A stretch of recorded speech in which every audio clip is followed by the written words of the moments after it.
Hello, you little board game freaks. Welcome to Crowdfunding Countdown, episode 150. And to celebrate this historic, monumental event, I've got a very short episode for you. There's barely anything that looks interesting, but at the end, I figured I'd look at the Dead Keep because I don't have a large slate of stuff, and that was on pre-order a while ago, and you've already forgotten about it. Yes, I know you have. But we'll take a look at that at the end. Before we begin, I want to give a huge shout out to all of my patrons and anybody who makes a donation to the channel. I'm super appreciative. Shout out to Ron. Shout out to David. Thank you both so much. Y'all are friggin' great. I just consistently love this room and board community. The room and moomamies. That's what we call ourselves. Yeah, we changed it from the Rabid to the Room and Moomamies. Look it up. It's official. But yeah, just thanks so much for supporting the channel. And if you watch the channel, if you've been watching for 150 episodes and you decide that I'm worth $2 a month, well, you can. You can throw that my way, or if you don't, that's okay too. I appreciate you being here. And let's get into episode 150. However, before we begin, I do want to talk to you about something that I got sent. Yes, I said yes to another thing, and because, as you know, I am a gaming channel, they sent me this little G8 Galileo wireless Switch controller. You can use it for Switch, you can use it for iOS, you can use it for Android on your phone or whatever. Just kind of snaps right in there. And it works. They actually sent it and it works. Normally, this is great because I'm currently in Halifax, so I'm away from my normal location. So I've just been saying yes to any emails I get and giving out this address since it isn't tied to any banking information whatsoever. And people are sending me things. And as the preeminent gaming channel on YouTube, I gotta say, whenever I'm playing my board games, I was playing Splendor the other day. Couldn't quite fit onto the box, but it was pretty good. Actually, maybe it can. Yeah, so it kind of fits really nicely on here, which is good. So if you ever want to play, it works with Splendor, which is a nice thing. You can really bring your board gaming to the digital sphere. Doesn't move the pieces as well as I would expect, but they gave us a couple of different joysticks as well. So maybe if I use the smaller joystick, then it would work with Splendor and with the pieces. I find it really nice for solo gaming. I've been trying out solo gaming. Oh no, did I legitimately just break this? Oh no! Well, you're seeing it live. How did I do this? I guess I better look at the manual. As you can see, really good. The sticks stay in place. Yeah, for when you're solo gaming, it works pretty well. Especially with this one, Black Sonata. It just fits right in there. A little bit heavier than a Switch controller. But, well, I was quite impressed with it until this happened. Oh, this thing just pops right off. Oh, okay. Look, it just pops right off. That's pretty easy.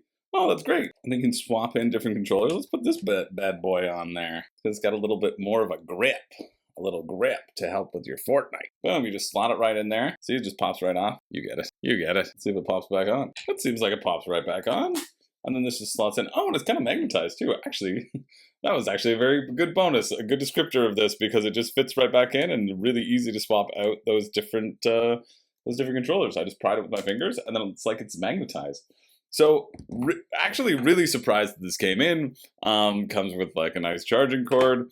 And I will continue to just say yes to things, since you know that this is a all-review channel, and specifically a gaming channel. So, of course, I had to test out this latest gaming stuff, but I also played with it on the Switch as well, and I like it better than the Switch remotes. It's a little bit sturdier, fits in pretty well, makes it a little bit more extended if you're looking for that, but then also if you're gonna get a Switch 2 is coming next year and you should probably just wait and do that. But I said I would talk about this. I'm doing my due diligence, and I also feel bad because I replied to them because I thought they had sent me a bad tracking number.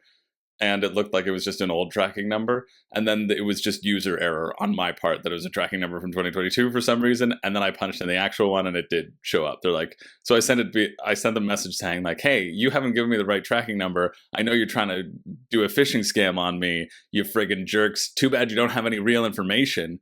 And then they said, why are you saying this? We actually have sent it and it's almost on its way. Like, don't do that. And I was like, you know what? I'm sorry.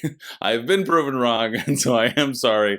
And this is a cool little toy to get. So if you're looking for like a wireless controller for something that like will snap in, you know, for all of your solo gaming needs, well, just this is really going to enhance my solo gaming experience. Hours of fun, really, just hours. So yeah, thanks to G8 plus Galileo for sending it along. It works. And now you have me telling you that it also works. Again, the preeminent gaming channel on YouTube. I picked this one. It's not really funding. It probably won't fund by Wednesday. But again, because we have a little bit of a lighter week, I figured I'd throw it in here. This is Diabolical Dave's Rumble Throwdown Champions Edition. DDRT is a strategic board game for 1 to 6 players inspired by the golden age of professional wrestling. Or wrestling. If it was really the golden age, you'd be calling it wrestling. Yeah, who knows? This will be a card-driven punch him in the face, but let's check it out. Okay, I'm intrigued. You're just gonna battle your way through the ranks of the DWC in the ultimate strategic and competitive pro wrestling game. Over the course of the game, you make your choices about wrestling style, gimmick, moves, attire, and special abilities. You'll hold interviews, cut promos, suffer setbacks, and scheme to interrupt your opponent's matches, all with one goal in mind, capturing and defending the DWC World Championship.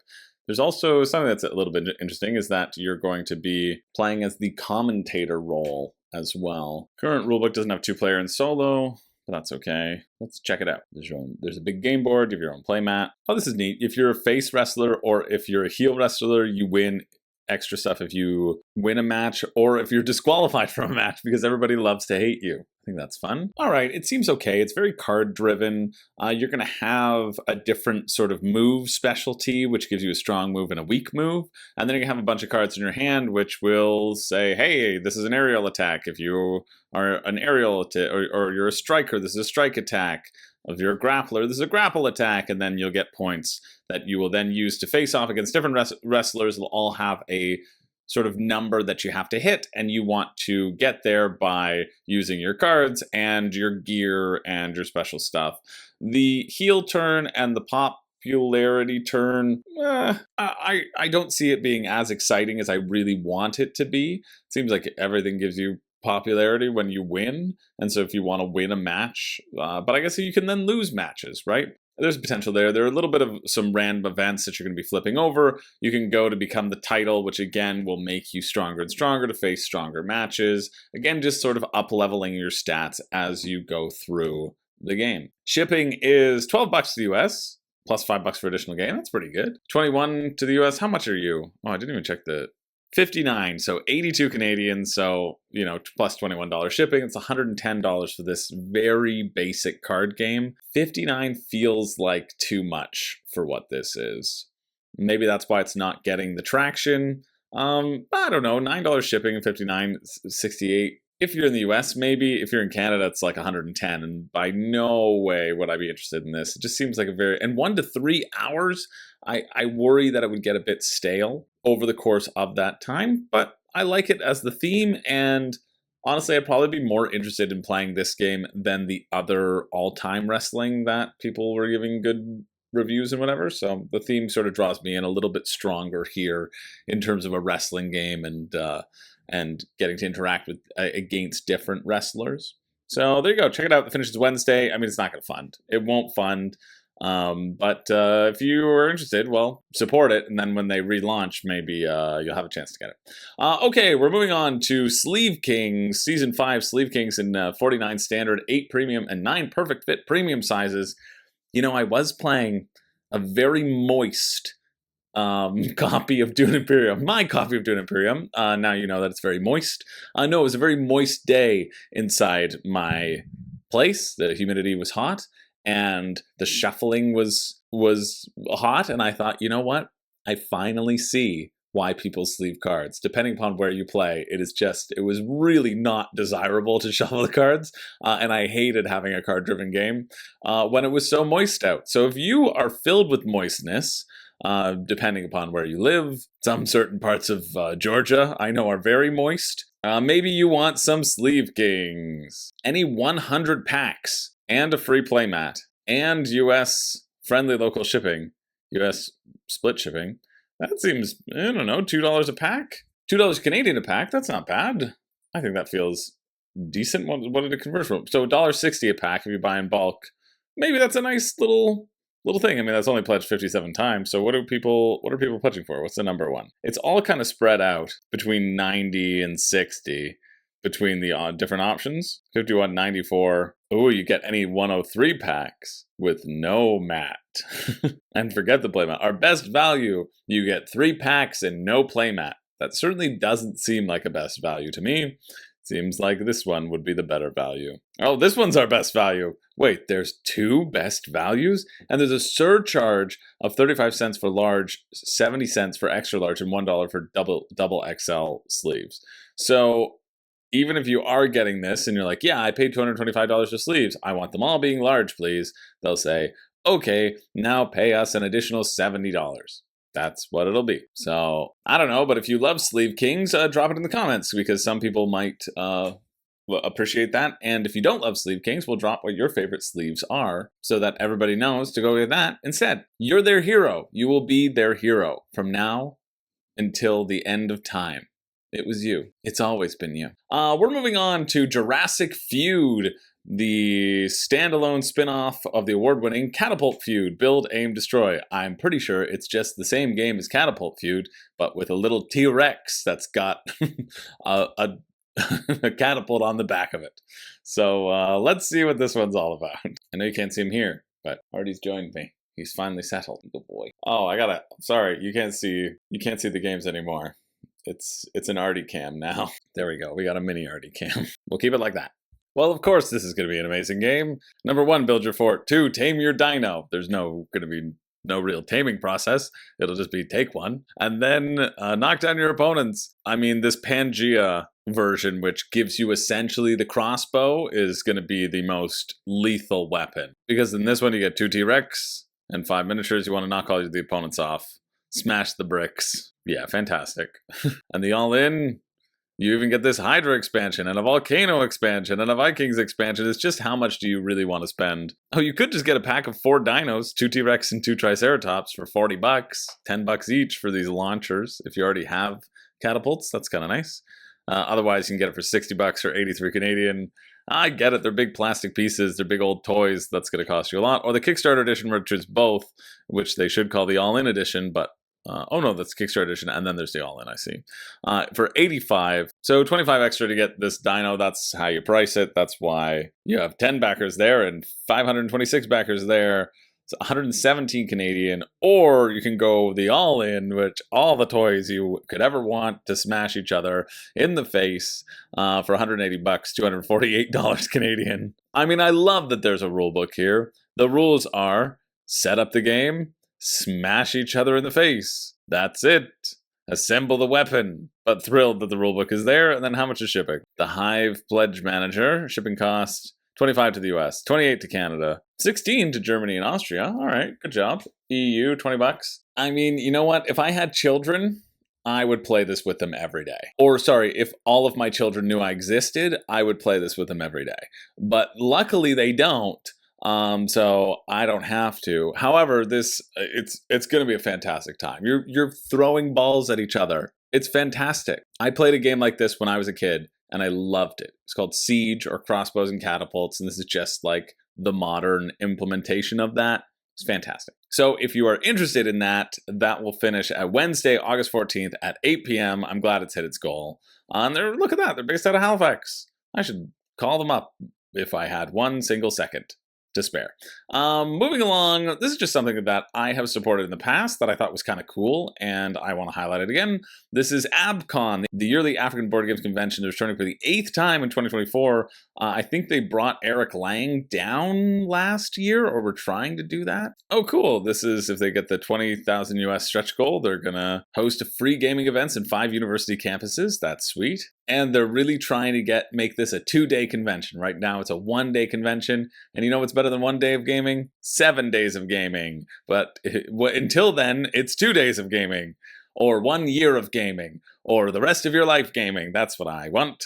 It's a really, like, the organizers behind this are really cool. They focus on, like, African designers as well, and have brought a lot of really great tabletop games to the masses. It's located in Nigeria, and they're building towards a 4-day convention. So I love seeing gaming happening all around the world, and I've looked into this before, and it moved me enough to support it when I was looking into it back then.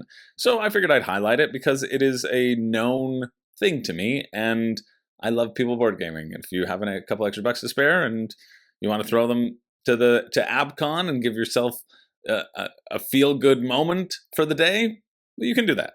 That finishes Thursday, August 15th at 10 a.m. Moving along to this one, Sprocketforge. Actually, I better check my my list.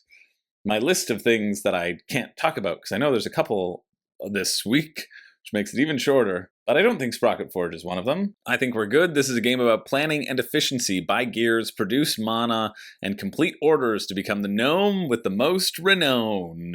Renown. I know it's renown. It's renown. It seems like a cute little game. How much are you? 60. Okay. This is an engine building resource management game for 1 to 5 players featuring interlocking gears used to produce mana and complete magical orders for their customers. Seems pretty simple. I just want to figure out how these gears are designed. Seems like you can slot in things in these gears, and maybe they grow and grow.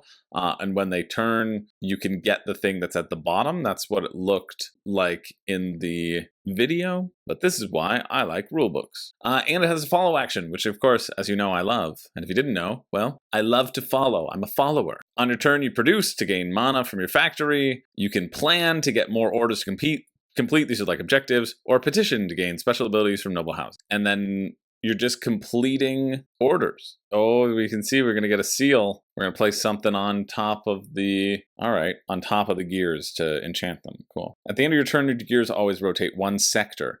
If you have leftover mana in your pool, must go on to empty slots on the enchantment or be put into your exhaust. Oh, you can produce to regain the stored mana when it's in the bottom slot. What did you just call me? You heard what I said. All the mana used to complete orders goes into your exhaust. You must manage your exhaust throughout the game since you lose renown if you have ever more than 12 exhaust. Favorite cards, you get some hidden renown. This seems fun.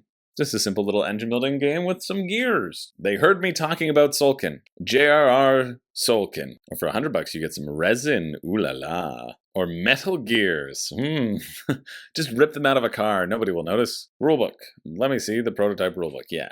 Because I have a couple questions still that I would like answered. But for the most part, it seems pretty self-explanatory. I just want to answer some questions about some of the flow. You start with 2 gears. Okay.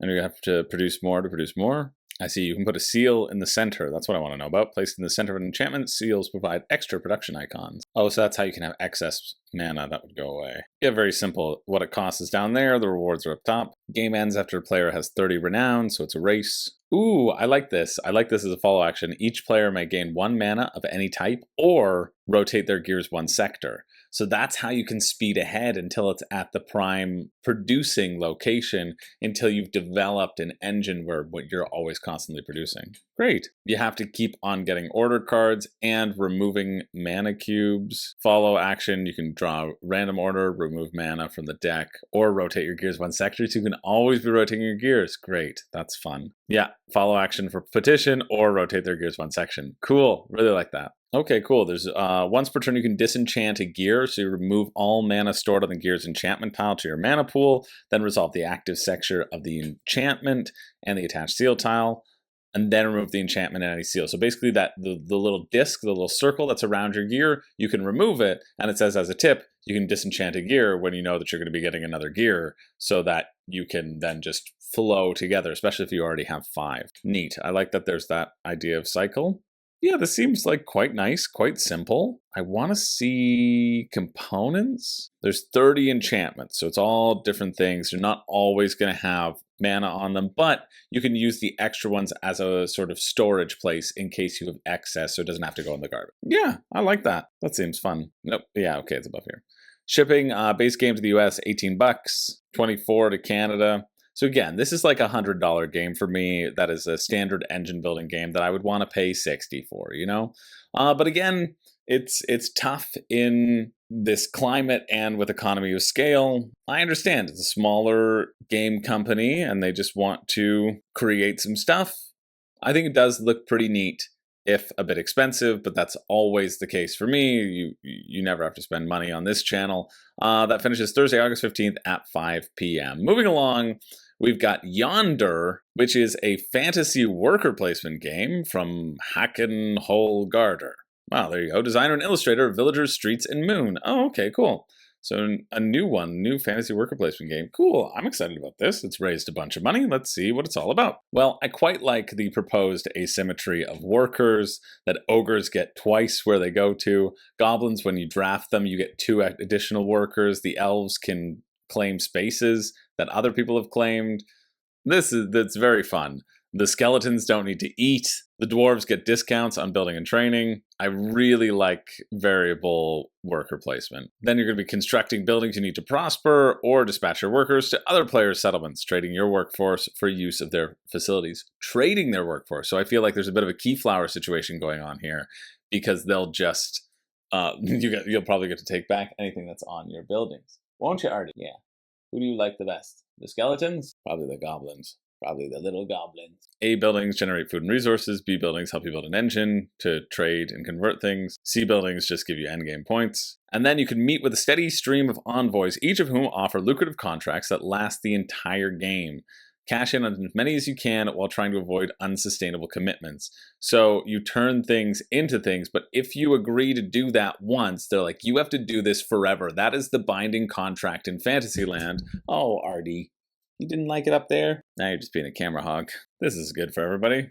I think that's probably good for everyone. You don't need to see me anyway. You want to look at this. You want to look at this screen, right? Oh, and you're basically drafting the workers. This feels very Keyflower to me, considering I like Keyflower a lot. There's a solo mode. Aims to recreate all the tension of the multiplayer game with minimal management and rules overhead. Okay. You get a bunch of different ships and boats and buildings for these daily reveals. Yeah, decent amount. Little pack of promos. Oh, this has been going on for a long time. 24. 30 days, wow. We're offering Kickstarter Edition and an upgraded Deluxe Edition. Both come with the same gameplay. Kickstarter Edition comes with a game trays insert. Okay, so a trash insert made without any idea of setup and teardown. That's generally what game trays is. Sorry. And some additional stuff. Oh yeah, absolutely don't need the Deluxe Edition. Some gems. Some screen printed stuff. Oh, Deluxe upgrades. Player tokens with gold print, who cares? Metal coins, who cares? Acrylic Arcana tokens, wow, yeah, this is one of those games where definitively the Deluxe Edition is not good enough to get over the retail Kickstarter edition. Just objectively not. The value here is not there, even if you love metal coins. Even if you love them, it's not there. Shipping, £9, £13, £16. So we're looking at 66 pounds for the Kickstarter edition, which is still over $100. Yeah, I feel pretty good about this, though. It does look fun. I want to see with this, the cleanup is if it is like Keyflower in that flow, because you're constantly getting new workers, right? And so if you spend them on stuff that's out on the board, maybe you don't get them back. And it would make sense that you don't get them back because they're not player oriented. They're based around the specific thing that you get. So I assume you draft your workers for the round. That would be cool. You have the worker placement phase and the cleanup phase. Worker placement phase, once you take the lockup action, you're done. Okay, you can get these arcanas, which will give you special one-time bonuses. And then we talked about the envoys and the workers. Maybe we didn't. I think we did. When you lock up, you resolve when locking up effects on your buildings and ships. You must feed food to each worker from your supply. The ogres are hungry. They need 2. Meat counts as 2 food. After feeding, discard any excess meat and fish in your supply. But fish, you can get gold for it. But you can keep grain. Oh, I see. Because they have it on the boats. what you took, one skeleton, one ogre, one elf, so then you just return those things to your supply. Okay, that's an easy way of keeping track of it. Okay, so you have to pay the cost with the stuff up top to build the building. So it seems like you can place a worker on your own buildings or somewhere else. Yeah, okay, there we go. During cleanup, workers you placed in an opponent's settlements are returned to their supply, and workers placed on the board are returned to the general supply. You don't get them back. But then it says in cleanup, you get back the ones that you need. Interesting. Because you always have to feed the workers that you keep, and you lose 3 gold for each unfed worker, but you can also place workers onto somebody else's board as well, which means that they will have to feed them. Neat. So you could have some play where I'm like, I see that you can't afford to feed these people, so I'm going to put my worker on your settlement, block the spot, and you can't feed them. Cool. All right, so it isn't like the stuff that's just on the ships. It is just the stuff in front of you. So you can put it on the main board, but if you build it first, or if you put it on the main board and then you presumably can build something that someone has put things on, you would get that worker. Very similar to Keyflower. Yeah. Oh, this looks like it's going to be great. Yeah, very simple. Then there's just a glossary. This does look nice. Dang. It would be over $100 though. I don't know if it looks over $100 nice. Who is making this? Sinister Fish Games. There's a chance, especially with the villagers being elsewhere, there's a chance this makes it to retail. I kind of feel like I want to wait till retail. Although, I don't know, you do get a nice big package of exclusive buildings. Give you a little bit of special variability there, but I doubt that you're going to feel the hit of that. Yeah, I think this looks really good. That finishes Thursday, August 15th at 5 p.m. Moving along to Dungeon Rummy. Assemble your team of misfits, prepare your deck, and get ready to rummy your way through a dungeon in this cooperative adventure. It's a Rummy in the Dummy. Limited deluxe edition with plastic tokens and custom trays to hold components. Dungeon Rummy, well, they didn't really tell me anything about it. They just have a bunch of misfits like Bob, who throws fireballs with his eyes closed, Lily, who's a barbarian fairy, and Milton, who has no voice but is a bard, who just tap dance, and then Oki, who teleports to heal people. So you choose your deck, you choose your enemies, you face 3 monsters and a big boss. Here's the catch. You're making runs and sets, but cards of the same suit can never be side by side, so you must work together.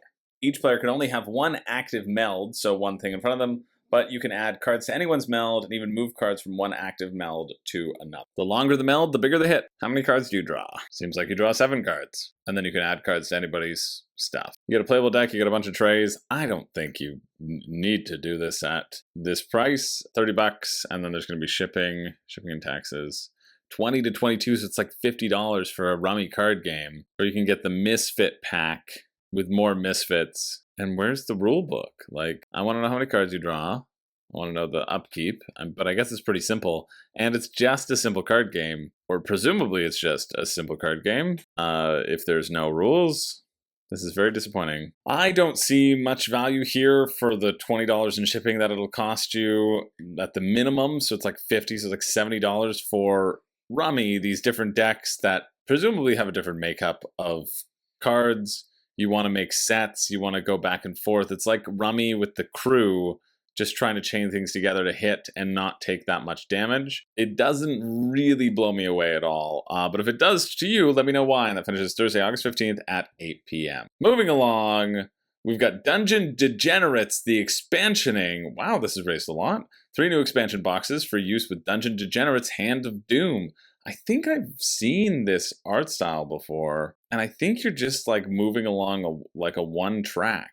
Well, let's see. Oh no, this is an RPG, I see. Well, I'll watch the video since I'm here, but I probably won't talk about it too much because it's an RPG, and I just try to talk about tabletop. Yeah, it seems like a fun expansion for this RPG system. If you want to look at that, that finishes August 16th at 10 p.m. All right, next up, we have The Winds of Numa, Sera, the board game, which is, who cares, because it used the $1 pre-pledge, and it's not getting free advertising from us. This is, again, just, oh, there we go. We can always scroll down to this beautiful garbage launch boom, horrid garbage people.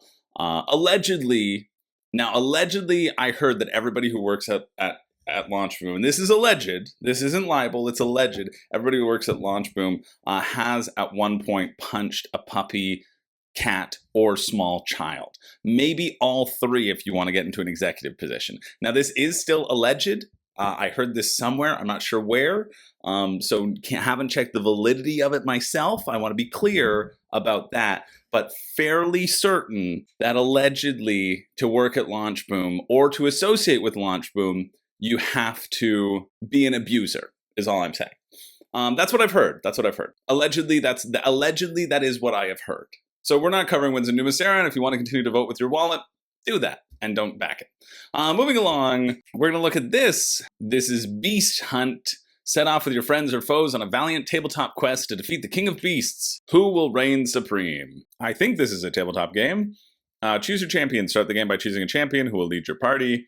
Build your party. Use strategic card play to assemble a powerful party of heroes. And then engage in battles with beasts and lesser beasts using heroes, curses, and arcana, ancient arms, and more to challenge the King of Beasts. Beasts don't go down easy. Unless luck is on your side, you'll have to battle a beast more than once before it yields. So you pick a champion, discard a card, +1, -1 to any player's roll. This effect can you use twice per turn. Lion's Roar for every other royal in your party, +1 to your rolls against beasts. So you kind of like some light deck building.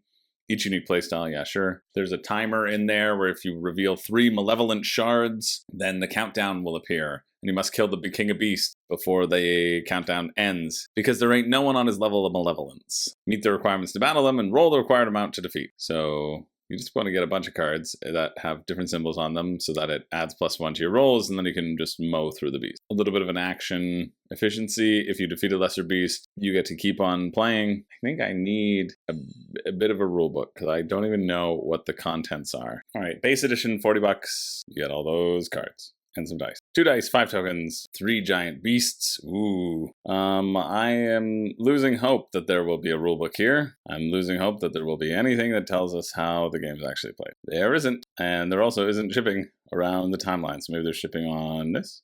Oh yeah, it only ships to the US and it's $10 shipping. So that's pretty good for shipping, but unfortunately it doesn't really tell you what else it is. So next time, maybe put a rulebook and tell people how to play the game, and then you might get more people signing up to get it. The finish is Saturday, August 17th at 11:53 a.m. Moving along to this little game, which isn't funding, but it's got a chance. It's you know, over halfway. It's 60%, 58% funded right now. I'm going to refresh it, see if anything's changed. Aha, 59%, take that. Or Take the Throne. Take the Throne is a fast-paced tactical card game where 3 to 5 players will be constantly second-guessing their opponents in the Rachel to Ross 8 victory points. The best way to gain victory points is to sit on the throne each round, but only one player can hold the throne as the monarch. So it's King of Tokyo. Choose your actions wisely, outthink your rivals, and take the throne. Yeah, I mean, somebody put on Crowdfunding Countdown in the comments on YouTube. They said, hey, please check out Take the Throne. I think it looks cool. And if that was the creator of Take the Throne or not, I don't know. But also, it's a light week, so we can for sure. Let's see what it's like. All right, so it is sort of a simple anticipate what your opponent is going to play type game. You're all going to play a card and flip it over, and the person who has the throne wants to keep the throne, and if you don't have the throne, you want to take the throne. Limited hand of 5 cards each turn, take the throne from the monarch. All cards can impact each other, so guessing what your opponent will play is the key to victory. It plays 3 to 5 people. Whoever has the throne gets a victory point. Once a player gets 8 points, you win. Clean up players change hands and begin a new round. That's exciting. So maybe there's a little bit of a draft phase, or maybe it's just specifically the monarch has a hand of cards and then you have your own. I don't know. That's what rulebooks are for. So we're going to check that out. Base pledge is £16, which is $28 Canadian. That's like 20 US. That's about standard for a card game, even though you're getting 26 cards, 28 cards. Seems like an odd amount of cards, unless I'm forgetting that a standard sheet of cards is 56 and not 52. Maybe it is. Ah, here we go, card breakdown. Only one player has the monarch card, see? It's almost like I know what I'm talking about. The card abilities are a mix of affecting other players, increase the chance of retaining the throne. You can abdicate, so you just get a point. You can just steal victory points. I hate that card. That is just, hey, let's make sure everybody gets the 7 victory points and slow down the game so that it feels like you're in the lead. I don't know. Maybe you need it, though. Maybe you need it so somebody can't just run away and you go, okay, you're ahead, and you can always just abdicate. Sure, I'm back around. Command, look at a player's unrevealed card, then choose a house player to swap their card. Okay, that's cool, so you have more potential power. Consolidate, gain an additional victory point if you retain the throne. Okay. Defend, discard all attack cards in play, and then raid, choose a house player to discard their hand. I just feel like you always abdicate. You just always abdicate, because then you get 2 points because you've gotten the throne before, and then you just try to win it again. I mean, commanding and abdicating is essentially the same thing, but you just should always abdicate. House cards, here we go. I like that they're showing the cards, though. Like, that's really all I need to see, because that's the entire game. Attack, contend the throne. If more than one attack card is successful, the monarch chooses who takes the throne. Okay. Contend the throne. If more than one charge card is played, all charge cards are discarded, so charge probably overtakes attack. Infiltrate. If another player would take the throne by playing an attack card, you take the throne instead. Ooh, Feint. Spend 1 victory point to play an additional card from your hand or discard pile. If you take the throne, gain an additional victory point. I don't know what this one's all about, because you could just play this card and then not have to make up the point that you lost from doing it. That doesn't seem fully fleshed out. Sabotage. Choose another player to swap their played card. If the monarch retains the throne, gain 1 victory point. See, I like that. I like the sabotage one. The potential of taking that for yourself. Yeah, this seems like it could be fun. Let's look at the rule book. Yeah, look. See, if Take the Throne can have a friggin' rule book, no other people should be squirming around. If the player who started the turn with the crown retains the throne, they gain 2 victory points. If you take this run, you get 1 victory point. So that's an important distinction. That makes it important that's why you don't just abdicate all the time. So you kind of just hope everybody plays a charge and cancels each other out, or everybody plays attack, and then you have some power as the monarch and say, hey, I'll put you back on the throne, and then I'll play an attack next time, and you put me on the throne. They say, yep, and then you play a charge card. I don't know. Yeah, it doesn't seem bad. What's shipping? It's still going to be, if you get it UKGE,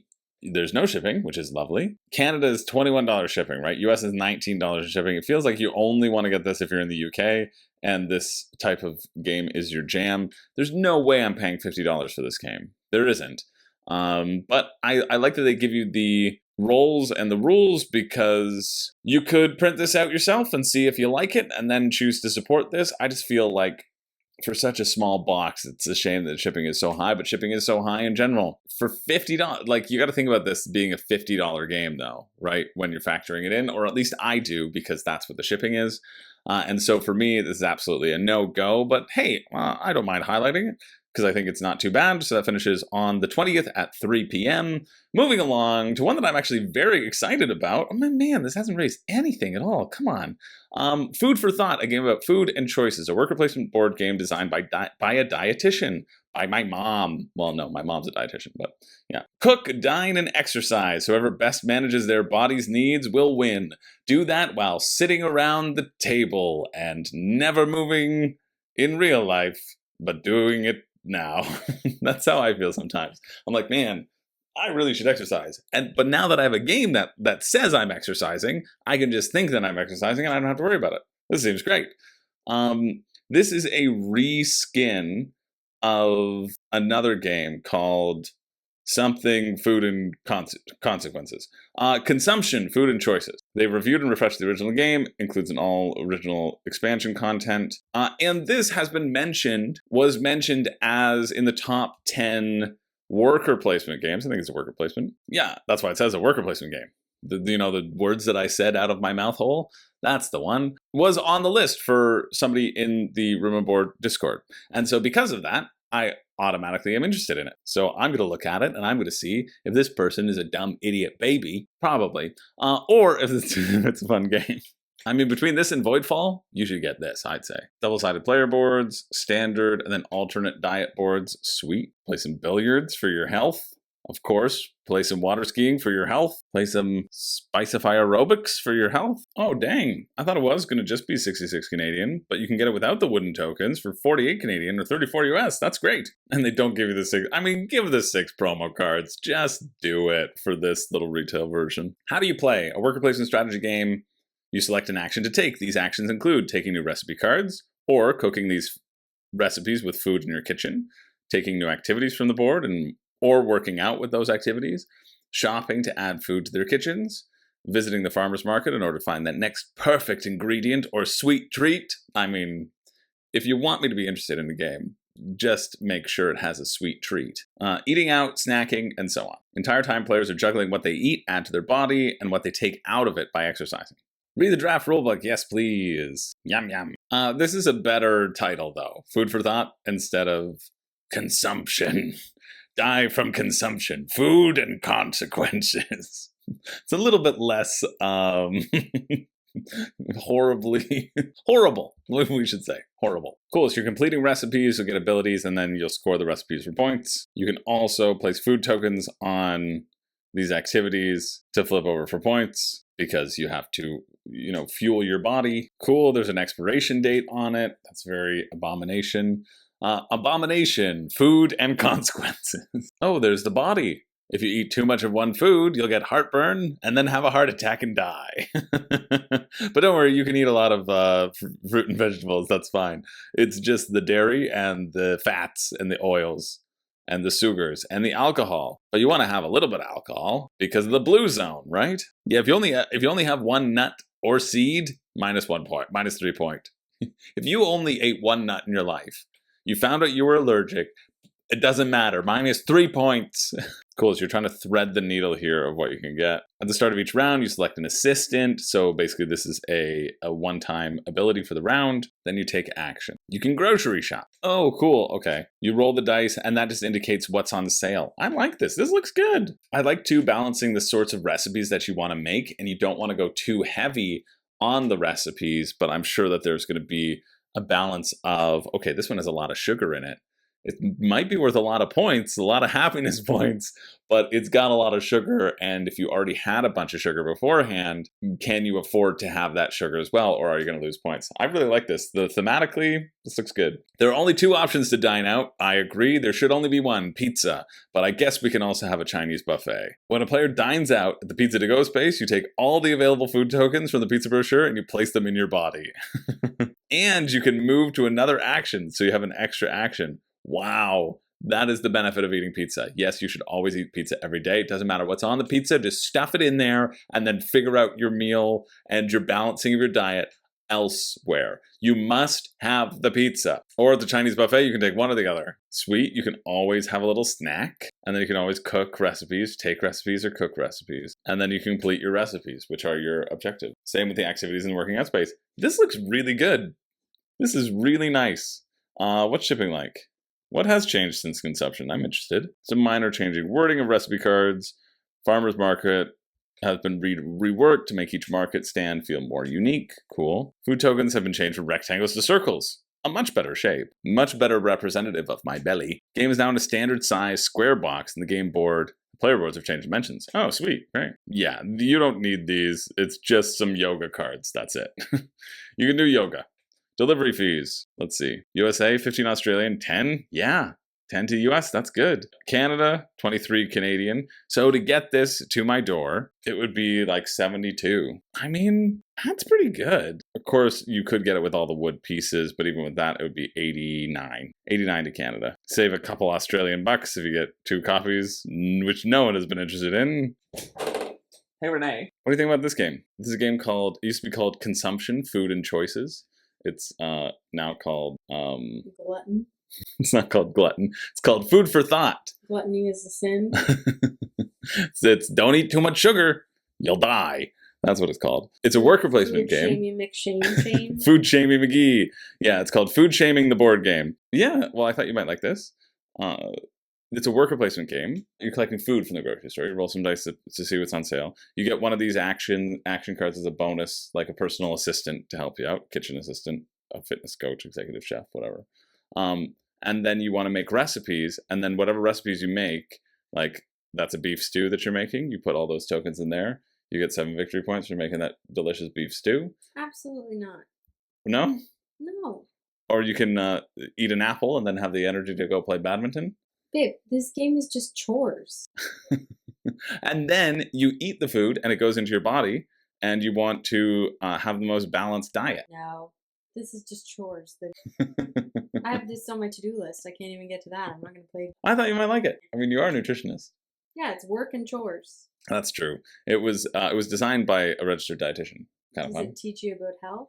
Well, no, it's more just like have a balanced It doesn't diet. even teach you about health? Well, like think about it. You're just getting work. You're getting. It says like you eat food and then do activities and get points, or eat food and you want to like.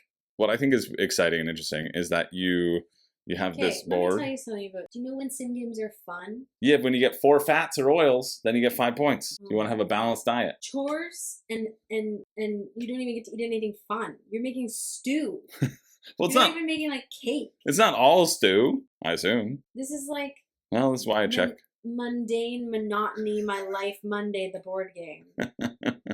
Chore. Work hard. You can't even make any nice little treat. Oh, working out is the way to remove tokens from your body. That's what you do. Oh my god. Shame. I think it looks good. It's horrible. It very well could be an actually good game, but they really needed to change that theme. That's just like eat your food, get energy, and use it up. Yeah. The game. Yeah. Oh my god. That's the least creative thing I've ever heard in my life. Least creative? Think about another food game. Yeah, tell me another food game that exists. The waffle game. Yeah, this is better than Waffle Town. No, it's very Waffle cute, time. and it's a good waffle. Waffles are cute, and you make nice, cute waffles. This is literally just do your groceries, make dinner. You know what? I have dreams about this. I have dreams where I get up and I get ready to go to work, and then I wake up and I have to do it. That is this board game. Ooh, you can have wild food, so you can get food out of your. That's how you manage the food board. Tokens, and then I have to go make dinner. Ugh. No, thank you. Okay, well. I made that little dip, and now I'm freaking tired. You think I want to play that? I think it looks fun. It's gonna be the pick for you, not pick for you, Renee, but the pick for the people. Unless Dead Keep wows me. I'd put little stickers over it. You're going to the grocery store because you're cooking for your rich aunt, and Yeah. you have to make her the fanciest dinner. Exactly. That's why you gotta have lots of sugar. Turn it into a Last Will restaurant, and then I'd play. Well, I really didn't think that's how that was gonna go, but I guess we should have thought about that. Sorry, Food, for that, but I still think you look good. And that finishes Tuesday, August 20th at 5:51 p.m. And finally, moving along, we're gonna move along to the Dead Keep. Have you remembered about the Dead Keep? I had some extra time. If you ever play that, if you get that game and you ever play it, instead of making me dinner, you get a year shaved off our relationship. A year shaved off? How many years do I have? Well, it depends how many times you play that game. But what does it start at? Stew is not fun. It's just because it was stew as the example. Stew is the worst food. There you go. Change your stew card as an example card, and you might have gotten Renee's seal of approval. But we're going to look at the Dead Keep because I think it's got a pre-order and it has a rule book, and I want to take a little peek at it and see what this Zombicide clone has to offer since pre-order still exists. So yeah, let's check it out because this is a shorter episode. Okay, so this looks just like a Zombicide Massive Darkness clone. Maybe, at least that's what the video is sort of putting forward. But maybe it'll be different. And it's a campaign game. And speaking with Kamon's track record of campaign games, it's not good. Well, we don't know if it's good or not, because we're still waiting on year 5 for Throwdown to deliver. You want some art from Paul Bonner? Well, you wanted it 5 years ago. That's what you wanted. I think it was him who did it. But if you do pre-order, you get this special thing. It would still cost you friggin' $160 though. So basically, you can just wait, and it'll be a 120 at retail, probably. You could get this exclusive Troll Rider. Oh no. Limited edition of Dead Keep and Goblin Chaos will only be produced in limited quantities in a single print run. While there may be regular retail versions of these products, their contents will differ, with the majority of the miniatures replaced by standees. That sounds fantastic to me. I will wait for that. Oh, interesting. With a pre-order, it doesn't show and starts shipping March 2025. Cool. Oh yeah, I do like that there is a little bit of standing up, but even just look at the trays. I mean, it's campaign Zombicide for sure. Mixed a bit with Throwdown, but I did like Throwdown's little playbook. I'm very disappointed that nothing carries over. You just do the same thing over and over again. You got to build your bag the same way over and over again, instead of actually building your bag in a meaningful way and then having to retire your character and take a different character, which would have been a much more interesting way to do it. Do we keep the purse for ourselves or take it back to the patron? Oh, keep it for yourself. No, someone paid you to do a job, you do that job. You get some crushers, you get some duos, rangers, fighters, magicians. This feels very just Trudvang smashed together with Zombicide. 2 class ability uses per turn, 1 action, 1 dice roll, bloodlust. Yeah, like this scaling is Zombicide. The asymmetry is Zombicide. It's not Massive Darkness, because Massive Darkness actually have a different minigame for each one, which is exciting. Will and Ned, though, seem like a fun duo. And they're tough, and they have a keyword, exactly, Zombicide. Okay, you get 2 crushers, 2 fighters. Okay, so nothing meaningful. You could just print these cards out and be fine. And then just additional enemies. So you just get some different dwarves. So kind of like the runners or the fatties from Zombicide. Or they're not called fatties anymore. I don't think so. That's for food for thought. They're called brutes. They should have been called brutes from the get, probably. And then goblins get 7 more adventurers. So you know people are throwing them in. I mean, the art here is pretty friggin' fun. I do like these trolls. And then 21 enemies, some more undead. Special abilities, spawn, movement. But again, just okay, I don't see anything that's changing from Zombicide. But let's look at the game mechanics. Control 1 to 6 adventurers, explore a dungeon, 5 different classes, stuff to make things easier. The undead, the notables, the monsters. They have walking spawn zones, slow and predictable, so the additional undead that you get in other things probably won't be that huge. And then monsters are powerful foes, so kind of like bosses. Each quest features an elevated tower tile housing the final boss monster. Can only be climbed by the stairs upon fulfilling certain conditions. I think that's just fun. Great. Let's look at the rules and parse through this to see if there's anything that jumps out that's different. Currently, setup feels very much the same. You buy 1 thing that costs 150 gold, so you get to choose your starting weapon a little bit more. 5 mana tokens to trigger powerful game effects. All quest objectives have to be complete. Line of sight seems the same. Movement seems the same. Adventurer board seems the same. XP seems the same. Weapons seem the same. Oh, the mana symbol means you have to spend mana to get the effects. Most weapons for the necromantic equipment have 2 lines of combat characteristics. Okay, so there are a bunch of different undead crawlers, footmen, deadeye, shadow guards. It's just Zombicide. It's a campaign Zombicide with different art. I see much more kinship with Zombicide than with Massive Darkness, except the additional mana gathering and using on artifacts, which is fun. I mean, like, hey, Zombicide is a fun system. I'm sure this will be a fun game. I just don't know if I then see the value between... Oh, then they have an activation. So they all have a little bit of an extra activation. Deals 1 damage, deals 2 damage, performs 5 attacks. Each attack deals 5 wounds. Yeah, so your armor has to get up. So maybe that's a little bit more Massive Darkness-y. I can see kind of the combo there where they have actions. Your enemies have actions, but it still feels more Zombicide. This does look fun though, but I have to ask myself, will it be hitting the table more than Massive Darkness? Would I rather just play Massive Darkness? Would I rather just go over to Zach's and play Zombicide? Do you need this as more stuff? I think if this were on Kickstarter, we're on normal GameFound, we're on normal crowdfunding, but would have raised over $1 million, easy. I think maybe they didn't want to do so many stretch goals, and that's why they didn't. They just wanted to give you 4 additional people and then 28 additional enemies and their spawn cards. That's the big exclusive that you're getting. Your enemy cards, the ability sheet, done. Plus, you also get this big old troll rider that you can throw into the mix, which is fun, but definitely not needed. And I think you could probably wait for the retail with standees.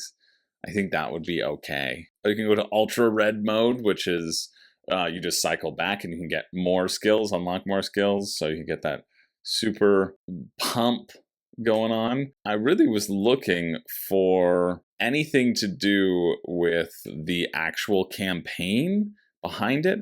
And it seems like there's not a lot. Like this isn't the rule book for that thing, which is a bit disappointing because I want to see what the campaign will feel like. I imagine it will feel very much like a game of Zombicide where you have some choices and those choices barely matter.